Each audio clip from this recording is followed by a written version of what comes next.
It's a great time to be in the market for an electric mid-size SUV. After all, there are now so many options and at so many different price points. It's hard to stand out. And yet that's what Cupra's Tavascan aims to do. Yet despite its outlandish styling, enviable specs and a pretty competitive price tag, this Spanish-designed and Chinese-built SUV is really failing to set the sales charts on fire. So what's going on? Are the other options really that much better, or is Cupra's Tavascan an overlooked gem? Well, to find out, I've been living with this one here for 3 months and a few thousand Ks. What did I like? What didn't I like? How much does it cost me to run? And who do I think it will suit the best? Well, keep watching to find out. Okay, first up, price tags. At the time we shot this video, the Tavascan range is made up of just 2 variants. The top spec VZ all-wheel drive, and the one we've been living with here, the entry-level Endurance. And here's the thing, while it might look all Euro and performance spiced, this version of the Tavascan comes across as something of a bargain, starting from a touch over 60 grand. Sure, it's not as basement priced as the Geely EX5, Leapmotor C10 or Xpeng G6, but it packs more power and more range than the equivalent Kia EV5 or Hyundai Ioniq 5, positioning it nicely as a genuine rival to the Tesla Model Y rear-wheel drive, which itself is excellent value in this space. It also compares well to other mid-market offerings, with competitive range but more power than the Toyota BZ4X or Subaru Solterra, with maybe its stiffest competition other than the Model Y coming from the more tame-looking Volkswagen ID.4 with which it shares a platform. Base equipment in the Tavascan is already pretty good, with highlights including the massive touchscreen, sporty seats, tri-zone climate, contrasting design touches, the list goes on, but our car costs an additional 4.5 grand, adding a 360-degree parking camera, heated and power adjust front seats with the pattern microfiber trim, extended interior lighting, 20-inch wheels, and an awesome 12-speaker Sennheiser audio system. Now look, I'm not always about option packages, but this one feels about on the money. There may be a lot of mid-size electric options then, but to me it's still a bit of a puzzle why this Cupra isn't doing better, considering where it sits in the market. Well, one reason for this could be its really outlandish design, but actually I think this is one of the things that I like the most about it. The more I look at it, the more I find cool little details all over this car's body. Little things like that snout bonnet and stuff like that. You just don't see it on any other car, particularly at this price point. And even amongst a field full of crazy electric midsize SUVs with all sorts of wacky sci-fi styling, this one still manages to stand out. The bronze might not be for everyone, and I get that, but the distinctive 3D effect in the front and rear lights looks awesome, as does the functional spoiler pieces in the nose, which we usually only see on much more expensive sports machines. And I'm a fan of the tritone aero look on these wheels. The inside is also quite literally out of this world, with the spine piece raising up from the center console to give the feeling that it's holding up the dash. And there's a crazy array of textures and unusual materials throughout, which really make this car feel distinct not only from its rivals, but from its platform contemporaries inside the Volkswagen Group too. And that's not to mention that this is a car which seems like it was designed to be experienced at night. So much care and detail has been put into the lighting features in the interior, which make all the 3-dimensional patterns and textures which adorn the doors and dash come alive. So it looks really cool in here, but this does bring us to one of my major dislikes of this car, and that's how over time I've noticed how not very practical this interior actually is.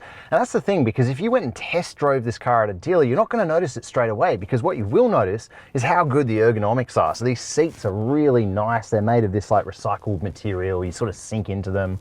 The steering wheel can be positioned really nicely. You've got this digital dash here, which you don't get on a Tesla, for example, and it's all just feels really good initially, and then you drive it for a while and you start to realize some things about it. So for example, the bottle holders, there's 2 in the doors, but they're small and they're on like a really aggressive angle. So if you had a bottle that has a leaky top, it's just going to leak out. And then there's this center console area, this cool spine thing which looks like it's bursting out of the flesh of this center console. Is all very cool, but it makes the cup holders really small. So yeah, sure, it fits my bottle, but I couldn't have another one next to it because they overlap a bit.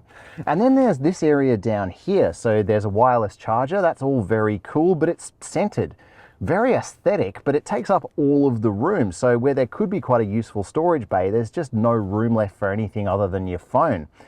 Now, one thing on wireless chargers, I will say that this one is actually quite good because some of them just have like a plastic finish to them and your phone slides around out of the charging area, but this one actually holds it in nice and tight. So yes, it does take up all the room, but at least it's actually good. You've got another storage bay here. It's only really good for keys. And one of the things I like maybe the least about this area generally is this split opening center console. It looks kind of cool, very premium, very plush, but, and it's quite deep too, but have a listen to this. So when I close it, grab my mic here, and you notice that because every time you get in the car, you'll lean on it and it'll make that creaking noise, and it just feels like a little bit of a miss when it comes to fit and finish. That's a bit of a shame. Let's go have a look at the back seat.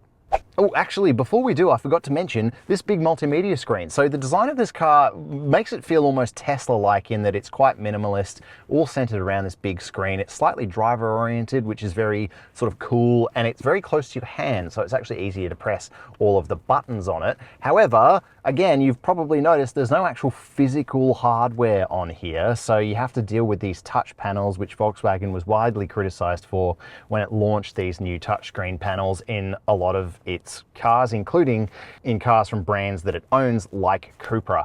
The screen though, like wireless Apple CarPlay, has been flawless in the entire time I've had it, and I've definitely used worse menus when it comes to the actual design of the user interface. There is just a few small things. You have to deal with the climate through mainly touchscreen based things if you don't want to use these sliding temperature controls. And the shortcut for Apple CarPlay is tiny and all the way up in this top corner, so it can be kind of hard to touch when you're trying to concentrate on the road. And there's another quirk of this car's development where these little touch panels on the steering wheel, we don't love them as much as we love real buttons, but I will say I've gotten used to them, with the exception of one thing. So there's a button on this side which controls the head-up display, which this version of the Tavascan doesn't get. And it's so close to the edge of the steering wheel that you press it sometimes and the car just reminds you that you didn't pay enough to get the head-up display, because you touch it and it just says, function not available. Let's go have a look at the back seat now. So in the back seat of the Tavascan, you really don't want for space. There's heaps of room here. That's behind my own seating position. As you can see, I've got leagues of knee room, heaps of headroom, and these comfortable sort of sustainable neoprene trim things, they really do continue back here, keeping these back seats just as comfortable as the front ones. There's also quite a few amenities back here too. There's nice pockets on the backs of the front seats. There's adjustable air vents and an entire rear climate zone. That's a signature Volkswagen Group thing. And there's two USB-C ports down near the floor as well. This center position is actually quite useful for an adult too, because the floor is completely flat through here. So that's a nice touch. And as well, bottle holders. So you've got one in the door, but it's got the same problem as it does in the front door in that it has to sort of sit on this kind of angle. And you've got a further two in the drop down here, but they don't have adjustable ridges, so your bottle will move around. That's a little bit of a shame. However, one kind of very fancy European touch you do get is a ski port for all of your snow sports needs. The boot measures in at 540 litres, and the space is almost a square. It's proven to be plenty spacious in my time with the car, and it hasn't had any weird issues with the luggage shelf rattling or getting in the way, which I've had with some long-termers in the past. Sadly though, there's no spare wheel under the floor, with the Tavascan only being equipped with a repair kit. Now, like other Volkswagen Group EVs, there's no frunk under here, just a whole bunch of hardware. And I'm a bit torn on frunks really, because sometimes it's easy to see them as a bit of a gimmick, but the more I drive EVs, the more I find I use them just because it's somewhere to put your charging cables. If you put them under the floor of the boot, sometimes you've got luggage in there and then it's hard to get them out when you need them. So a frunk can actually be quite useful in that circumstance. Regardless, all this hardware under here helps cool the battery, which is under the floor, but the drive is sent to the rear wheels via a motor on that rear axle. Power figures look good on paper, but despite that, I'd hardly say that this car actually is as fast as it looks, but we'll talk more about that in the driving section. Before we do though, let's talk charging, because having this car for 3 months and a few thousand Ks now, I bet you're wondering how much has it really cost me to run? As the name suggests, this is the long-range version of the Cupra Tavascan, offering up to 534 kilometers according to the usual quite accurate WLTP cycle. but the trip computer on my car has predicted up to 577 kilometers on a full charge based on me primarily driving it around in city conditions, which is pretty impressive. Now, I do often wonder this, and this is about most EVs, not just the Tavascan, but if you are in the market for a mid-sizer, I don't know why anyone would pick something more than the base rear-wheel or two-wheel drive version. And that's because not only are they the most affordable version, but they're almost always by far the more efficient one too. Cupra says the Endurance will do a little over 16 kilowatt hours to 100 Ks, and our car has landed almost exactly on the money, which is excellent. And to give you an idea of how far electric cars have come, this Cupra SUV is significantly larger and heavier than the Nissan Leaf with more motor power, and yet it's just as energy efficient. Charging is a pretty good story too, with the Cupra topping up fast, under half an hour at the maximum speed, which sits at around 135 kilowatts, of which I saw about a max of 120 in my travels, which again is not bad. Meanwhile, on an AC standard, it can charge at a useful 11 kilowatts, making it worth plugging in at your local shops. In fact, the amount of range that the Tavascan has is one of the things I like the most about it, because in the entire time I've had it, I've only had to charge it a handful of times.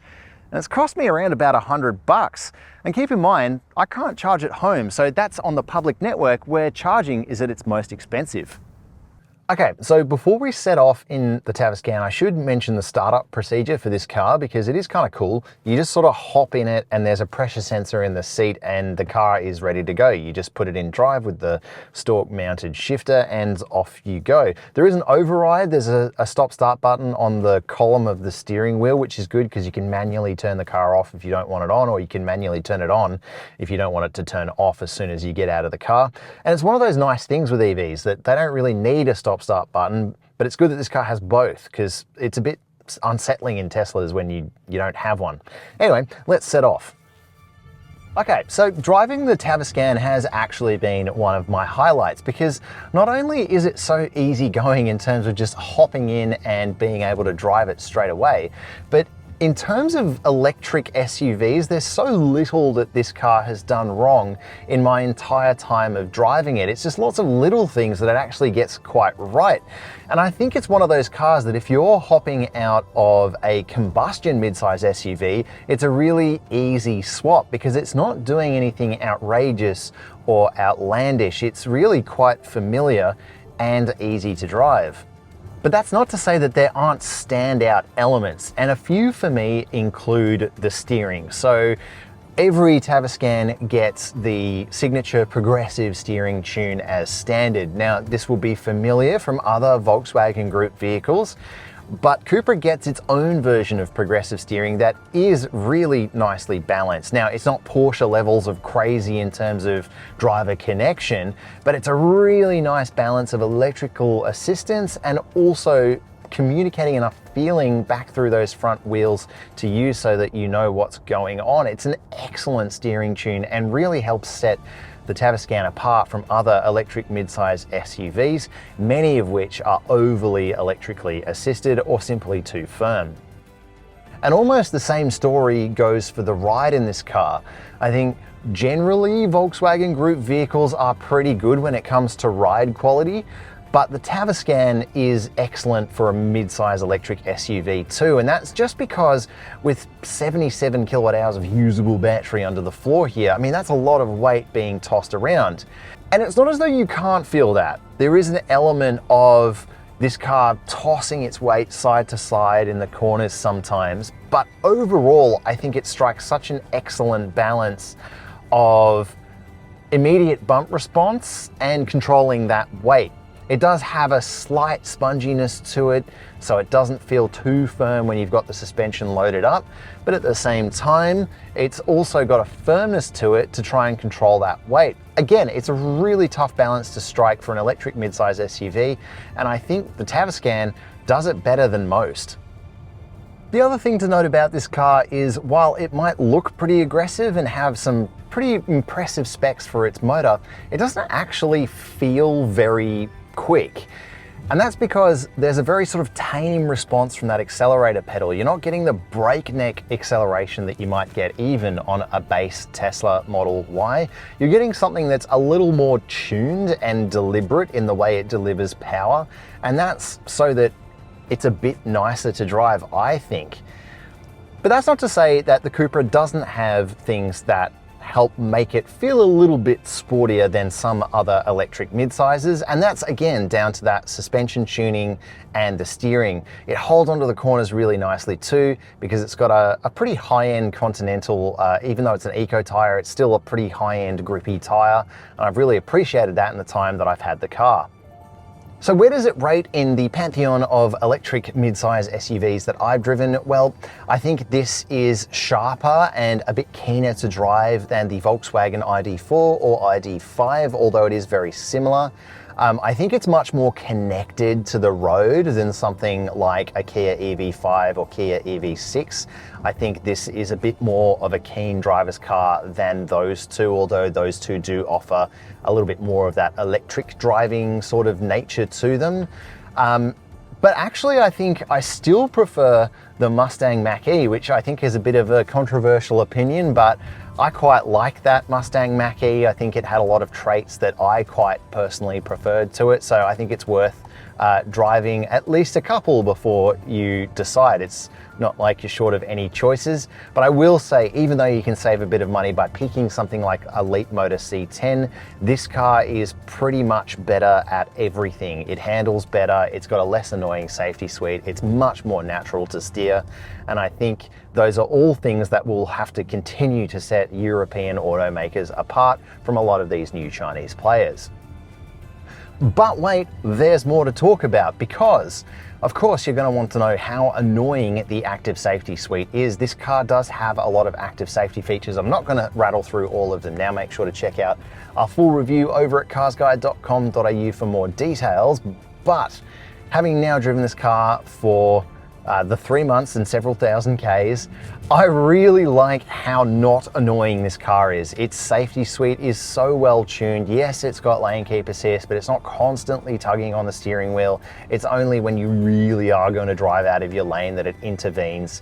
And on top of that, there are other things that it doesn't have, and controversially didn't get a maximum 5-star ANCAP safety rating for not having, that I actually prefer it for not having, because systems like driver monitoring and things like that, they're just so annoying in a lot of cars that they're actually quite distracting. But here in the Tavascan, it's just refreshingly not invasive to drive when it comes to that active safety equipment. It is just so straightforward. Aside from the obvious benefit of the low running cost of an electric car, you also need to service this one less often, with intervals set at 2 years or 30,000 Ks. This costs $485 per visit, making it as cheap as Toyota, but the most affordable way to do this is to purchase all 5 services up front, which covers a whole 10 years at just $2,190. The Tavascan is covered by a fairly average 5-year and unlimited kilometre warranty for the car, with 8 years and 160,000 Ks for the high voltage battery. The compromises this car makes are quite obvious. It chooses style over practicality, and you really have to be on board with that style too. But on top of that, it's missing a few things that we like to see, things like V2L and physical controls for that multimedia too. As a result, I do think it suits a couple more than it suits a family. But I do think that this car is a little bit of an overlooked gem still, because not only does it look quite outlandish, but it's great value and it's really quite good to drive for an EV too. What do you think? Would you pick one of these over a Tesla Model Y or a Volkswagen ID4 or a Mustang Mach-E? Tell us what you think in the comments below. And as always, make sure to check out my 3 long-term chapters over at carsguide.com.au, as well as all of our Cupra content.